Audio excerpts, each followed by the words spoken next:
Viewers फिर दुबारा तुहाडा स्वागत है प्रोग्राम सच्चो सच विच जी। डॉक्टर साहब साडी पहली ईमेल आई है सरी तो वीर भुपिंदर सिंह बसरा जी दी।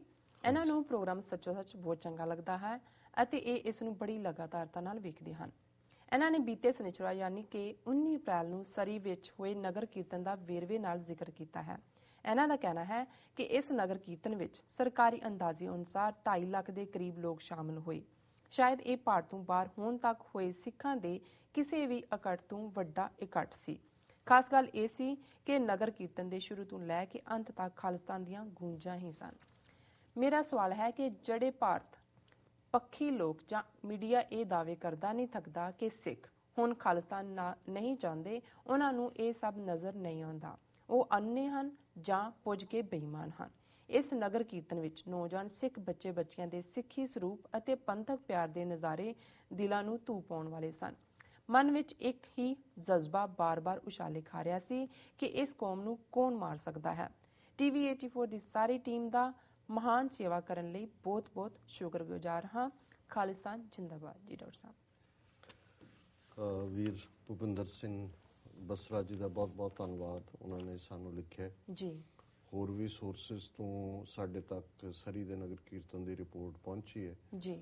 ਔਰ ਇਸ ਵਿਸ਼ੇ ਤੇ ਅੱਜ ਵਿਸ਼ੇਸ਼ ਗੱਲਬਾਤ ਕਰਨ ਦੇ ਲਈ ਗੁਰਪ੍ਰੀਤ ਸਿੰਘ ਸਹੋਤਾ ਜਿਹੜੇ ਚੜ੍ਹਦੀ ਕਲਾ ਦੇ ਐਡੀਟਰ ਨੇ ਜੀ, ਔਰ ਉਹਨਾਂ ਦੀ ਰਿਪੋਰਟਿੰਗ ਹੀ ਪੰਜਾਬੀ ਅਜੀਤ ਔਰ ਦੂਸਰੇ ਅਖਬਾਰਾਂ ਛਪੀ ਹੈ। ਪਿਕਚਰਸ ਵੀ ਉਹਨਾਂ ਵੱਲੋਂ ਲਈਆਂ ਜੀ ਜੀ। ਉਹ ਵੀ ਟੀਵੀ 84 ਨਿਊਜ਼ ਤੇ ਅੱਜ ਗੱਲਬਾਤ ਕਰਨਗੇ। ਸੋ ਮੈਂ ਸਮਝਦਾ ਵੀ ਇਸ ਕੋਈ ਸ਼ੱਕ ਨਹੀਂ ਹੈ ਕਿ ਇਹ ਦੀ ਲਾਰਜੈਸਟ ਗੈਦਰਿੰਗ ਇੱਕ ਹੁੰਦਾ ਹੈ, ਵਨ ਆਫ ਦੀ ਲਾਰਜੈਸਟ, ਕਿਉਂਕਿ ਜਿਹੜੀ 2.5 ਲੱਖ ਦੀ ਫਿਗਰ ਹੈ ਇਹ RCMP ਨੇ ਦਿੱਤੀ ਹੈ। ਕਿਉਂਕਿ ਜਦੋਂ ਉਹ ਕੈਲਕੂਲੇਟ ਕਰਦੇ ਨੇ ਉੱਤੋਂ ਹੈਲੀਕਾਪਟਰ ਰਾਹੀਂ ਕਿੰਨਾ ਸਪੇਸ ਹੈ, ਇੱਕ ਸਪੇਸ 'ਚ ਕਿੰਨਾ ਬੰਦਾ ਖਲੋ ਸਕਦਾ ਔਰ ਕਿੱਥੋਂ ਕਿੱਥੇ ਤੱਕ ਉਹ ਸਪੇਸ ਹੈ। ਜੀ ਜੀ। ਹੁਣ 2.5 ਲੱਖ ਦੀ ਗਿਣਤੀ, 250,000 ਇਹ ਛੋਟੀ ਗਿਣਤੀ ਨਹੀਂ ਹੈ ਜੀ। ਬਿਲਕੁਲ। ਸੋ ਇਹ ਸਿਰਫ ਇੱਕ ਮੇਲਾ ਨਹੀਂ ਹੈ, ਜਿਵੇਂ ਅਸੀਂ ਬਹੁਤ ਵਾਰੀ ਇਸ ਗੱਲ ਦੀ ਸ਼ਿਕਾਇਤ ਵੀ ਕਰਦੇ ਹਾਂ ਕਿ ਜੀ ਸਾਡੇ ਜਿਹੜੇ ਵਿਸਾਖੀ ਇਕੱਠ ਨੇ ਉਹ ਮੇਲਾ ਬਣਦੇ ਜਾਂਦੇ ਨੇ। ਆਫ ਕੋਰਸ ਫੂਡ, ਲੰਗਰ, ਸੇਵਾ ਉਹ ਪੱਖ ਹੈ ਜੀ ਜੀ। ਲੇਕਿਨ ਜਿਹੜੀ ਇਸ ਨਗਰ ਕੀਰਤਨ ਦੀ ਬਹੁਤ ਖਾਸ ਗੱਲ ਰਹੀ ਕਿ ਸ਼ੁਰੂ ਤੋਂ ਅਖੀਰ ਤੱਕ ਖਾਲਿਸਤਾਨ ਦੀ ਸੁਰ ਹਾਵੀ ਰਹੀ ਔਰ ਬਹੁਤ ਸਾਰੇ ਫਲੋਟ, ਕਿਉਂਕਿ ਕੁਦਰਤੀ ਮਾਹੌਲ ਵੀ ਕੁਛ ਐਸਾ ਬਣ ਗਿਆ ਜਦੋਂ ਇਹ ਹਕੀਕਤ ਸਾਹਮਣੇ ਆਈ ਕਿ ਕਿਵੇਂ ਇੰਗਲੈਂਡ ਦੀ ਸਰਕਾਰ ਨੇ ਫਰਵਰੀ 1984 ਦੇ ਵਿੱਚ ਮਾਰਗਰੇਟ ਥੈਚਰ ਨੇ ਆਪਣੇ SAS ਯੂਨਿਟ ਦੇ ਬੰਦੇ ਭੇਜੇ ਸੀ। ਇਹ ਵੀ ਇੱਕ ਰੇਸਵਾਰ ਘੱਲੂਘਾਰੇ ਦੀ 30ਵੀਂ ਦੁਖਦ ਯਾਦ ਦਾ ਵਰ੍ਹਾ ਔਰ ਇਸ ਸਾਰੇ ਮੁੱਦੇ ਦੇ ਉੱਤੇ ਫਿਰ ਪ੍ਰੋਫੈਸਰ ਭੁੱਲਰ ਦਾ ਇਸ਼ੂ, ਭਾਈ ਰਾਜੋਆਣਾ ਦਾ ਮੁੱਦਾ 2012 ਤੋਂ ਉੱਪਰੋਂ ਥੱਲੀ 2-3 ਫਿਲਮਾਂ ਔਰ ਇਸ ਵਾਰ ਜਿਵੇਂ ਕੌਮ ਦੇ ਹੀਰੇ ਫਿਲਮ ਵੀ ਆਈ। ਸੋ ਇੱਕ ਮਾਹੌਲ ਅਵੇਅਰਨੈਸ ਹੈ ਔਰ ਜਿਵੇਂ ਉਹਨਾਂ ਨੇ ਕਿਹਾ ਹੈ ਵੀਰ ਭੁਪਿੰਦਰ ਸਿੰਘ ਜੀ ਨੇ ਕਿ ਨੌਜਵਾਨ ਬੱਚੇ ਬੱਚੀਆਂ ਦੀ ਜਿਹੜੀ ਪ੍ਰੈਜ਼ੈਂਸ ਹੀ ਨਹੀਂ, ਉਹਨਾਂ ਦਾ ਸਿੱਖੀ ਪਿਆਰ ਔਰ ਉਹਨਾਂ ਦਾ ਕੌਮੀ ਆਜ਼ਾਦੀ ਪ੍ਰਤੀ ਜਿਹੜਾ ਹੁੱਬ ਹੈ, ਜਿਹੜੀ ਉਹਨਾਂ ਦੀ ਚਾਹਨ ਹੈ, ਇਹ ਰਿਮਾਰਕੇਬਲ ਗੱਲ ਹੈ। ਸੋ ਅਸੀਂ ਇਸ ਨਗਰ ਕੀਰਤਨ ਦੇ ਆਯੋਜਕ ਜਿਹੜੇ ਕਿ ਮੁੱਖ ਤੌਰ ਤੇ ਦਸ਼ਮੇਸ਼ ਦਰਬਾਰ ਸਰੀ ਦੇ ਪ੍ਰਬੰਧਕ ਹੁੰਦੇ ਨੇ, ਪਰ ਸਾਰੀਆਂ ਸਿੱਖ ਸੰਗਤਾਂ ਸਹਿਯੋਗ ਕਰਦੀਆਂ, ਉਹਨਾਂ ਨੂੰ ਬਹੁਤ ਬਹੁਤ ਮੁਬਾਰਕਬਾਦ ਦਿੰਦੇ ਕਿਉਂਕਿ ਇਹ ਸਾਡੀ ਸਟਰੈਂਥ ਦਾ ਪ੍ਰਤੀਕ ਵੀ ਹੈ। ਔਰ ਮੈਨੂੰ ਯਾਦ ਹੈ ਕਿ ਵੀ ਸਾਡੇ ਇੱਕ ਚੰਗੇ ਪਿਆਰੇ ਬਜ਼ੁਰਗ ਹੋਇਆ ਕਰਦੇ ਸਨ, ਟਾਂਗਰੇ ਜ਼ਿਲ੍ਹਾ ਅੰਮ੍ਰਿਤਸਰ ਤੋਂ ਡਾਕਟਰ ਸਨ ਵੈਸੇ, ਤੇ ਉਹ ਇੱਕ ਉਰਦੂ ਦਾ ਕਪਲੇਟ ਕਹਿੰਦੇ ਹੁੰਦੇ ਸੀ ਕਿ ਔਰ ਮਰੇ ਸ਼ਾਨ ਸੇ ਆਪ ਮਰੇ ਬੇਸ਼ਾਨ ਸੇ, ਕਿ ਜਦੋਂ ਤੁਸੀਂ ਕਿਸੇ ਦੂਸਰੇ ਨੂੰ ਮਾਰਨਾ ਤਾਂ ਜਿਹੜੀ ਤੁਹਾਡੀ ਸ਼ਾਨ ਹੈ ਉਹ ਦੂਜੇ ਨੂੰ ਵੈਸੇ ਹੀ ਕਿਲ ਕਰ ਦਿੰਦੀ, ਵੈਸੇ ਹੀ ਪੁੱਠਾ ਕਰ ਦਿੰਦੀ। ਔਰ ਮਰੇ ਸ਼ਾਨ ਸੇ ਆਪ ਮਰੇ ਬੇਸ਼ਾਨ ਸੇ। ਤੇ ਜੇ ਤੁਸੀਂ ਆਪ ਐਵੇਂ ਰੁਲੇ ਜੇ ਹੋਵੋ, ਤੁਰੇ ਫਿਰੋ, ਕੋਈ ਤੁਹਾਡਾ ਲੱਗੇ ਨਾ ਵੀ ਕੀ ਹੈ ਤੁਹਾਡਾ, ਤੇ ਕਿਸੇ ਨੂੰ ਤੁਹਾਨੂੰ ਮਾਰਨ ਦੀ ਲੋੜ ਨਹੀਂ ਹੁੰਦੀ, ਬੇਸ਼ਾਨ ਹੋਣਾ ਹੀ ਤੁਹਾਨੂੰ ਮਾਰ ਦਿੰਦਾ। ਤੇ ਹੁਣ ਜਦੋਂ 2.5 ਲੱਖ ਸਿੱਖ ਸ਼ਾਨ ਦੇ ਨਾਲ ਕੇਸਰੀ ਨਿਸ਼ਾਨ ਔਰ ਉਹਨਾਂ ਦੀਆਂ ਬਖਤਰਬੰਦ ਗੱਡੀਆਂ ਉਹਨਾਂ ਦੇ ਉਹ ਸਲੂਟ ਕਰ ਰਹੀਆਂ, ਉਹਨਾਂ ਦੇ ਗਵਰਨਮੈਂਟ ਪਾਰਟ ਔਰ ਪ੍ਰਾਈਮ ਮਿਨਿਸਟਰ ਤੋਂ ਲੈ ਕੇ ਥੱਲੇ ਤੱਕ ਸਾਰੇ ਆਫੀਸ਼ੀਅਲ ਆਮ ਸੰਗਤ ਦੇ ਨਾਲ, ਜਿਹਨੂੰ ਕਹਿੰਦੇ ਟੂ ਰੱਬ ਦਾ ਸ਼ੋਲਡਰਸ, ਜੇ ਤੁਰੇ ਹੋਏ ਨੇ, ਸੋ ਉਹਦੇ ਮੁਕਾਬਲੇ ਔਰ ਖਾਲਿਸਤਾਨ ਗੂੰਜ ਰਹੇ। ਔਰ ਮੈਂ ਦੇਖ ਰਿਹਾ ਸੀ ਰਿਪੋਰਟਿੰਗ ਦੇ ਵਿੱਚ ਇਸ ਮੌਕੇ ਤੇ ਖਾਸ ਤੌਰ ਤੇ ਮਨੁੱਖੀ ਹੱਕਾਂ ਦੇ ਮਸੀਹਾ ਸਰਦਾਰ ਜਸਵੰਤ ਸਿੰਘ ਖਾਲੜਾ ਦੇ ਸਪੁੱਤਰ ਜਿਹੜੇ ਕਿ ਕੈਨੇਡਾ 'ਚ ਰਹਿੰਦੇ ਨੇ, ਉਹਨਾਂ ਨੂੰ ਵੀ ਸਨਮਾਨਿਤ ਕੀਤਾ ਗਿਆ। ਸੋ ਸਾਰੀ ਸੁਰ ਜਿਹੜੀ ਹੈ ਉਹ ਖਾਲਿਸਤਾਨ ਦੀ ਹਾਵੀ ਸੀ। ਹੁਣ ਜਿਹੜਾ ਸਵਾਲ ਇਹ ਸਾਰੇ ਚੋਂ ਉਹਨਾਂ ਦਾ ਨਿਕਲਦਾ ਹੈ ਕਿ ਵੀ ਇਹ ਜਿਹੜਾ ਭਾਰਤ ਪੱਖੀ ਮੀਡੀਆ ਹੋਏ ਜਾਂ ਭਾਰਤ ਪ੍ਰੈਸ ਜਿਹੜੇ ਉਹਨਾਂ ਦੇ ਟੁਚੇ ਹੋਣ, ਜੀ ਉਹ ਹਮੇਸ਼ਾ ਹੀ ਇਹ ਰੌਲਾ ਪਾਉਣਗੇ ਕਿ ਜੀ ਐਵੇਂ ਢਾਈ ਟੋਟਰੂ ਨੇ, ਇਹਨਾਂ ਨੇ ਦੁਕਾਨਾਂ ਚਲਾਈਆਂ ਹੋਈਆਂ, ਇਹਨਾਂ ਨੂੰ ਕੌਣ ਪੁੱਛਦਾ ਹੈ। ਜੀ ਮੈਜੋਰਟੀ ਸਿੱਖ ਤਾਂ ਚਾਹੁੰਦੇ ਹੀ ਨਹੀਂ ਹੈ। ਜੀ ਜੀ ਹੁਣ ਚੋਣਾਂ ਲੈ ਲਓ, ਆ ਫਰੀਮੌਂਟ ਦੀਆਂ ਚੋਣਾਂ ਕੁਝ ਹਫ਼ਤੇ ਪਹਿਲਾਂ ਹੋ ਕੇ ਹਟੀਆਂ ਨੇ। ਇੱਕ ਪਾਸੇ ਸਾਰੀਆਂ ਧਿਰਾਂ ਜਿਹੜੀਆਂ ਸਰਕਾਰ ਪ੍ਰਸਤ ਸੀ ਉਹ ਇਕੱਠੀਆਂ ਕੀਤੀਆਂ ਹੋਈਆਂ ਸੀ ਐਮਬੈਸੀ ਨੇ ਜੀ ਔਰ 600 ਦੇ ਵੋਟਾਂ ਦੇ ਮਾਰਜਨ ਦੇ ਨਾਲ ਡਿਫੀਟ ਕੀਤਾ ਉਹਨਾਂ ਨੂੰ। ਜੀ ਔਰ ਜਿਹੜੀ ਇਧਰ ਧਿਰ ਸੀ ਪੰਥਕ ਧਿਰ, ਉਹ ਸਪਸ਼ਟਤਾ ਦੇ ਨਾਲ ਖਾਲਿਸਤਾਨ ਦੀ ਗੱਲ ਕਰਨ ਵਾਲੀ ਧਿਰ ਹੈ। ਜੀ ਸੋ ਇਸੇ ਤਰ੍ਹਾਂ ਜਿੱਥੇ ਵੀ ਕਦੇ ਭਾਵੇਂ ਇਹ VOTING ਦਾ ਪੈਟਰਨ ਹੋਏ, ਤੇ ਜੇ ਹੁਣ ਸਰੀ ਦੇ ਵਿੱਚ 2.5 ਲੱਖ ਸਿੱਖ ਜਿਹੜਾ ਹੈ, ਇਹਦੇ ਬਾਵਜੂਦ ਕਿ ਮੌਸਮ ਉਦੋਂ ਬਹੁਤਾ ਠੀਕ ਨਹੀਂ ਸੀ, ਜੀ ਇਕੱਠੇ ਹੋ ਕੇ ਖਾਲਿਸਤਾਨ ਦੇ ਲਈ ਆਵਾਜ਼ ਬੁਲੰਦ ਕਰਦੇ ਨੇ।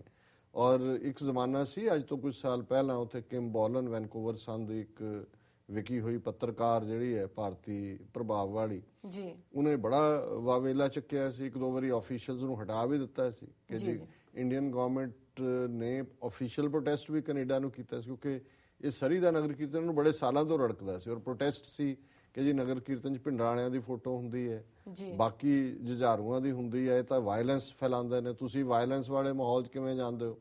ਇੱਕ ਦੋ ਵਾਰੀ ਨਹੀਂ ਵੀ ਆਇਆ, ਕੋਈ ਫਰਕ ਨਹੀਂ ਪਿਆ, ਸੰਗਤ ਵੀ ਆਈ ਔਰ ਉਹ ਜਿਹੜਾ ਇਕੱਠ ਵੀ ਵੱਧਦਾ ਗਿਆ। ਫਿਰ ਆਪ ਹੀ ਉਹਨਾਂ ਨੇ ਜਿਹਨੂੰ ਕਹਿੰਦੇ ਨੇ ਵੀ ਥੁੱਕੇ ਚੱਟਣਾ, ਉਹੀ ਪੋਲੀਟੀਸ਼ੀਅਨਸ ਨੂੰ ਲੱਗਾ। ਔਰ ਇੱਕ ਪਾਰਟੀ ਨਹੀਂ ਹੁੰਦੀ, ਸਾਰੀਆਂ ਹੀ ਪਾਰਟੀ। ਹੁਣ 2.5 ਲੱਖ ਜਿਹੜਾ ਸਿੱਖ ਹੈ ਕੈਨੇਡਾ ਦਾ, ਕੋਈ ਉੱਤੋਂ ਤਾਂ ਨਹੀਂ ਆਇਆ, ਉਹਨਾਂ ਦਾ ਹੀ ਵੋਟਰ ਹੈ। 20-25-30 ਹਜ਼ਾਰ ਕੋ ਬਾਹਰੋਂ ਆਉਂਦਾ ਹੋਏਗਾ, ਮਿਲਦੀ ਤਾਂ ਸਾਰੇ ਕੈਨੇਡੀਅਨ ਨੇ। ਹੁਣ ਕੋਈ ਵੀ ਪੋਲੀਟੀਸ਼ੀਅਨ ਜਿਹੜਾ ਹੈ ਉਹ ਆਪਣਾ ਵੋਟ ਬੈਂਕ ਲੂਜ਼ ਨਹੀਂ ਕਰਨਾ ਚਾਹੁੰਦਾ। ਸੋ ਅਸੀਂ ਸਮਝਦੇ ਹਾਂ ਵੀ ਇਹ ਇੱਕ ਫਖਰ ਵਾਲੀ ਗੱਲ ਹੈ, ਮਾਣ ਵਾਲੀ ਗੱਲ ਹੈ ਕਿ ਨਾ ਸਿਰਫ ਇਸ ਇਕੱਠ ਨੇ ਖਾਲਿਸਤਾਨ ਦੀ ਗੱਲ ਨੂੰ ਅੱਗੇ ਤੋਰਿਆ, ਪਰ ਜਿਸ ਡਿਸਪਲਿਨ ਦੇ ਨਾਲ ਇਹ ਇਕੱਠ ਹੋਇਆ, ਇਹ ਰਿਮਾਰਕੇਬਲ ਹੈ। ਜਿਹੜੇ ਕਈ ਵਾਰੀ ਸਾਡੇ ਤੇ ਲਾਉਂਦੇ ਨੇ ਜੀ ਸਿੱਖ ਤਾਂ ਗੁਰਦੁਆਰੇ ਨਹੀਂ ਹੈਂਡਲ ਕਰ ਸਕਦੇ, ਸਿੱਖ ਇਹ ਨਹੀਂ। ਹੁਣ 2.5 ਲੱਖ ਸਿੱਖ ਇੱਥੇ ਹੈ, ਕੌਣ ਆਰਗੇਨਾਈਜ਼ ਉਹਨਾਂ ਨੂੰ ਕਰਦਾ ਹੈ, ਕਿਵੇਂ ਉਹ ਡਿਸਪਲਿਨ 'ਚ ਨੇ, ਕਿਵੇਂ ਇੰਨੇ ਵੱਡੇ ਵੱਡੇ ਇਕੱਠ ਲੱਖਾਂ ਦੇ ਸਿੱਖਾਂ ਦੇ ਇਨਸੀਡੈਂਟ ਫਰੀ ਹੁੰਦੇ ਨੇ ਵੀ ਕੋਈ ਸਾਰੇ ਜਿਵੇਂ ਜਾਂਦੇ ਨੇ ਹੱਸਦੇ ਖੇਡਦੇ ਜੁਆਇਨ ਕਰਦੇ ਨੇ, ਗੁਰੂ ਦਾ ਜਸ ਕਰਦੇ ਨੇ, ਘਰੇ ਹੀ ਆ ਜਾਂਦੇ ਨੇ। ਸੋ ਅਸੀਂ ਇਹਨਾਂ ਨੂੰ ਮੁਬਾਰਕਬਾਦ ਦਿੰਦੇ ਹਾਂ। ਬਾਕੀ ਜਿਹੜੇ ਲੋਕ ਇਸ ਕਿਸਮ ਦਾ ਪ੍ਰਚਾਰ ਕਰਨ ਵਾਲੇ ਨੇ, ਉਹਨਾਂ ਨੇ ਪੁੱਛਿਆ ਵੀ ਕਿ ਉਹ ਅੰਨੇ ਨੇ, ਉਹਨਾਂ ਨੂੰ ਨਜ਼ਰ ਨਹੀਂ ਆਉਂਦਾ। ਨਹੀਂ, ਅੰਨੇ ਨਹੀਂ ਨੇ, ਬੇਈਮਾਨ ਨੇ। ਔਰ ਗੱਲ ਫਿਰ ਅਲਟੀਮੇਟਲੀ ਸਰ ਕਪੂਰ ਸਿੰਘ ਨੂੰ ਹੀ ਮੈਨੂੰ ਕੋਟ ਕਰਨਾ ਪੈਂਦਾ ਇਦਾਂ ਦੇ ਮੌਕਿਆਂ ਤੇ। ਉਹਨਾਂ ਨੇ ਜਿਵੇਂ ਇੱਕ ਥਾਂ ਕਿਹਾ ਕਿ if somebody's pay depends on not understanding something, you can't make him understand। ਕਿ ਜੇ ਕਿਸੇ ਦੀ ਤਨਖਾਹ ਹੀ ਇਸ ਗੱਲ ਦੇ ਉੱਤੇ ਹੈ ਵੀ ਉਹਨੇ ਗੱਲ ਨੂੰ ਨਹੀਂ ਸਮਝਣਾ, ਤਾਂ ਉਹਨੂੰ ਤੁਸੀਂ ਸਮਝਾ ਨਹੀਂ ਸਕਦੇ। ਇਹ ਤਾਂ ਉਹਨਾਂ ਟੁੱਚਿਆਂ ਦੀ ਗੱਲ ਹੈ। ਤੇ ਜਿਹੜੀ ਹਕੂਮਤ ਹੈ, ਜੇ ਹਕੂਮਤ ਇੰਡੀਅਨ ਗਵਰਨਮੈਂਟ ਐਡਮਿਟ ਕਰੇ ਕਿ ਸਿੱਖ ਖਾਲਿਸਤਾਨ ਚਾਹੁੰਦੇ ਨੇ, ਫਿਰ ਤਾਂ ਗੱਲ ਹੋ ਗਈ ਕਿ ਦਿਓ ਜੀ ਉਹਨਾਂ ਨੂੰ। ਉਹ ਤਾਂ ਇਹੀ ਕਹਿੰਦੇ ਨੇ, ਪਹਿਲੇ ਦਿਨ ਤੋਂ ਹੀ ਕਹਿੰਦੇ ਰਹੇ, ਪਿੰਡਾਂ ਵਾਲਿਆਂ ਵੇਲੇ ਵੀ ਕਹਿੰਦੇ ਰਹੇ ਜੀ ਐਵੇਂ ਇਹ ਕੁਝ ਲੋਕ ਨੇ, ਬਾਕੀ ਜਿਹੜੇ ਸਿੱਖ ਆ ਉਹ ਤਾਂ ਇੰਡੀਆ ਨਾਲ ਲਾਇਲ ਨੇ। ਜੇ ਇੰਨਾ ਹੀ ਲਾਇਲ ਇੰਡੀਆ ਨਾਲ ਸੀ ਜਾਂ ਨਹੀਂ, ਤਾਂ ਫਿਰ ਆ ਸਾਰੇ ਟੁੱਚੇ ਕਾਹਨੂੰ ਰੱਖੇ ਹੋਏ ਨੇ ਇਹਨਾਂ ਨੇ। ਐਮਬੈਸੀਆਂ, ਕੌਂਸੂਲੇਟ, ਗੁਰਦੁਆਰਿਆਂ ਦੇ ਅੰਦਰ ਜਿਹੜੀਆਂ ਸਪਾਈਂਗ ਕਿਉਂ ਕਰਦੀਆਂ। ਆ ਜਿਵੇਂ ਜਰਮਨੀ ਦੇ ਵਿੱਚ ਕੇਸ ਸਾਹਮਣੇ ਆਇਆ ਕਿ ਕਿਵੇਂ ਇੱਕ ਇੰਡੀਅਨ ਏਜੰਟ ਜਿਹੜਾ ਉਹ ਪੈਸੇ ਲੈ ਰਿਹਾ ਹੈ ਉਹਨਾਂ ਦੇ ਰਾਹ ਦੇ ਆਫੀਸ਼ੀਅਲ ਤੋਂ।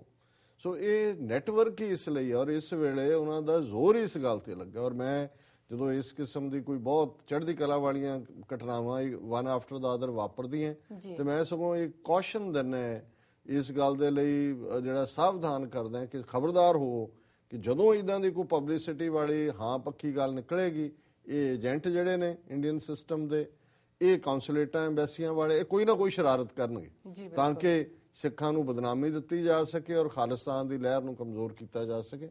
ਅਸੀਂ ਇਹਨਾਂ ਦਾ ਵੀਰ ਭੁਪਿੰਦਰ ਸਿੰਘ ਬਸਰਾ ਜੀ ਦਾ ਧੰਨਵਾਦ ਵੀ ਕਰਦੇ ਹਾਂ ਔਰ ਸਮੂਹ ਸਿੱਖ ਸੰਗਤਾਂ ਨੂੰ ਇਸ ਬੜੇ ਯੂਨੀਕ ਨਗਰ ਕੀਰਤਨ ਦੇ ਲਈ ਮੁਬਾਰਕਬਾਦ ਵੀ ਦਿੰਦੇ। ਜੀ ਡਾਕਟਰ ਸਾਹਿਬ, ਇਸ ਤਰ੍ਹਾਂ ਲੈਣੇ ਬ੍ਰੇਕ। ਵੀਅਰਸ ਸਾਡਾ ਇਸ ਤਰ੍ਹਾਂ ਜੁੜੇ ਰਹੋ, ਮਿਲਦੇ ਹਾਂ ਛੋਟੇ ਵਕਫੇ ਤੋਂ ਬਾਅਦ।